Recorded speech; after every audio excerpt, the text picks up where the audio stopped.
Hello, everybody, and welcome to yet another episode of VIO. This is episode 4, and as the title for today's video suggests, we'll be talking about decision making and how the dilemma of having two choices with the option of choosing only one can sometimes be a nerve-wracking process. As is custom, I'll use my own experience as a case study. Just the other day, I was faced with the task of making a decision. I wouldn't particularly categorize it as a life changing decision or what they call a matter of life or death, but it was a rather important one. Before I came into the conclusion that I came to after I made up my mind and made my decision, the night before I made the choice was probably the longest night of my life. I couldn't sleep a wink. I tossed and turned on my bed trying to analyze the situation from every possible angle, 360 degrees, 90 degrees, 67 degrees, you name it. I remember I put my phone down at around 12 or 5 a.m. and I kid you not, I was still awake at 4:54 a.m. It was the kind of night where you really want to sleep, but your brain is busy doing calculus and other mathematical equations, trying to make sense of your thoughts for you. After that sleepless night, I can't say I woke up enlightened, knowing what to do, all the math done for me and made plain simple for me to understand. No, I still needed to think about it some more. And I think that's the thing about making decisions.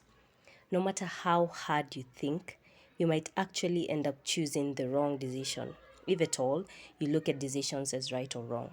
And the thing is, you'll have to deal with the aftermath of your choices. I think that's why I spent a lot of time contemplating on whether the decision I made was the right one or not. However, I won't know until later on when I have to deal with the consequences of the choice I made. Still on thoughts on contemplating, I sat down with my thoughts yesterday and thought about making decisions and how, if I were to account for almost everything that has happened in my life so far, none of it would be as a result of my direct choices. Starting with the school I attended and many other things. As an individual in her early 20s, I think I can count some of the decisions that were actually made by me, including the course I study in uni and my style of dressing, just to name but a few from my even fewer choices on my list. I never thought about it until the other day when I realized that making decisions is a task, one that I never knew I wasn't prepared for. It's until I had to make the choice I mentioned at the start of the video that I realized that I had a long way to go in terms of being an adult. It's either this or that, and whichever one you choose, you'll have to stick with yourself, support yourself if you find you didn't choose the best from the bunch, and be more than ready to deal with the aftermath. I came up with something to help me liberate myself from a did I choose right or did I choose wrong spiral, which is it's okay. Whatever choice I made because I thought that was the best at that moment. If at all time proves it was not, it's okay. I'll deal with the consequences without beating myself up for not knowing better. I'll move forward and take the not so great decision as a lesson. I'll definitely put it down if it works and share it with you all, since I can feel that it's easier said than done phrase side eyeing me so fiercely right now.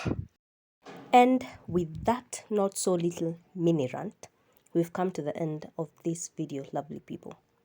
As I finish up, I'd just like to say that in this life, to some extent, we are a sum of all the choices we make. So, even if you don't choose the best one, it will not go to waste. Instead, it will be a lesson learned. And I think that's a little comforting.